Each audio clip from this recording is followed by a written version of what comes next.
जय माता दी। सभी भक्तों को नवरात्रि की ढेर सारी शुभकामनाएं।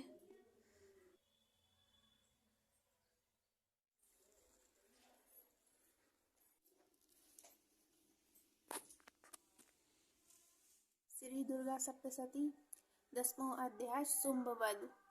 मैं मस्तक पर अर्धचंद्र धारण करने वाली शिव शक्ति स्वरूपा भगवती कामेश्वरी का हृदय में चिंतन करता हूँ। वे तपाए हुए स्वर्ण के समान सुंदर हैं। सूर्य, चंद्रमा और अग्नि, ये तीनों ही उनके नेत्र हैं तथा वे अपने मनोहर हाथों में धनुष, बाण, अंकुश, पाश और शूल धारण किए हुए हैं। ऋषि कहते हैं, राजन, आपके प्राणों के समान प्यारे भाई निशुंभ को मारा गया देख तब तथा सारी सेना का संहार होता जान शुंभ ने बड़े कुपित होकर कहा, दुष्ट दुर्गे, तू बल के अभिमान में आकर झूठ मूठ का घमंड ना दिखा। तू बड़ी मानिनी बनी हुई है,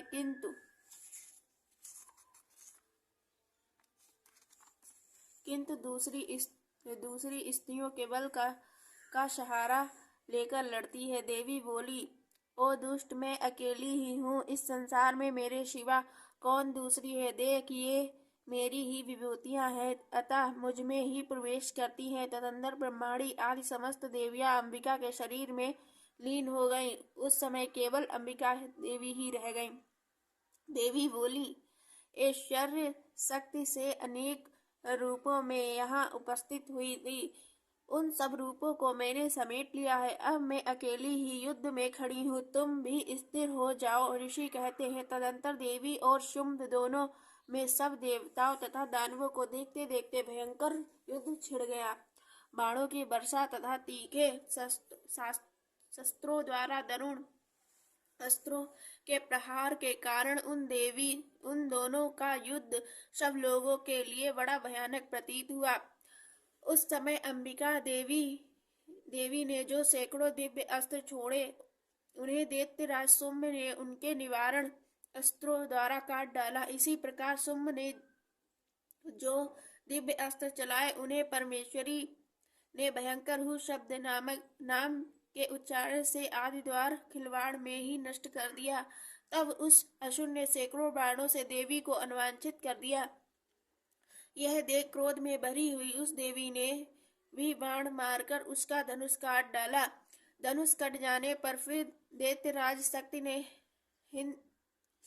ने हाथ में ली, किंतु देवी ने चक्र से उसे हाथ की शक्ति से भी काट डाला।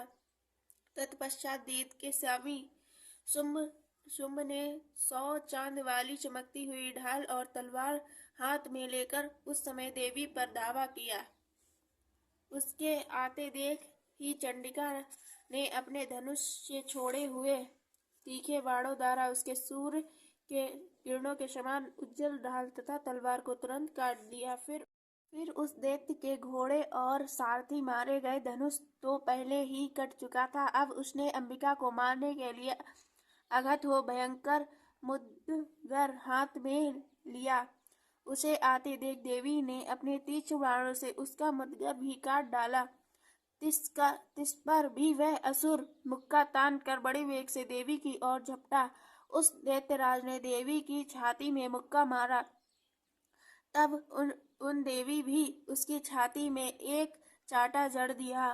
देवी का थप्पड़ खाकर दैत्यराज शुंभ पृथ्वी पर गिर पड़ा, किंतु पुनः सहसा पूर्ववत उठकर खड़ा हो गया। फिर वह उछला और देवी को ऊपर ले जाकर आकाश में खड़ा हो गया।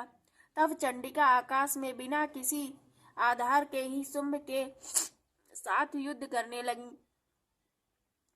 उस समय दैत्य और चंडिका आकाश में एक दूसरे से लड़ने लगे। तब वह युद्ध पहले सिद्ध और मुनियों को विस्मय में डालने वाला हुआ। फिर अंबिका ने शुंभ के साथ बहुत देर तक युद्ध करने के पश्चात उसे उठाकर घुमाया और पृथ्वी पर पटक दिया। पटके जाने पर पृथ्वी पर आने के बाद वह दुष्ट आत्मा दैत्य पुनः चंडिका का वध करने के लिए उनकी ओर बड़े वेग से दौड़ा। तब समस्त दैत्य के राजा शुंभ को अपनी ओर आते देख देवी ने त्रिशूल से उसकी छाती छेद कर उसे पृथ्वी पर गिरा दिया। देवी के त्रिशूल से धरा से घायल हो जाने पर उसके प्राण पखेरु उड़ गए और वह समुद्रों, द्वीपों तथा पर्वतों सहित समूची पृथ्वियों को कांपता हुआ भूमि पर गिर पड़ा। तदंतर उस दुरात्मा के मर जाने पर संपूर्ण जगत प्रसन्न एवं संपूर्ण स्वस्थ हो गया तथा आकाश स्वच्छ दिखाई देने लगा। पहले जो उत्पात सूचक मेघ और उल्कापात होते थे वह सब शांत हो गए तथा उस दैत्य के मारे जाने पर नदियां भी ठीक मार्ग से बहने लगी। उस समय शुंभ की मृत्यु के बाद संपूर्ण देवताओं का हृदय हर्ष से भर गया और गंधर्व गण मधुर गीत गाने लगे। दूसरे गंधर्व बाजे बजाने लगे और अप्सराएं नृत्य करने लगी।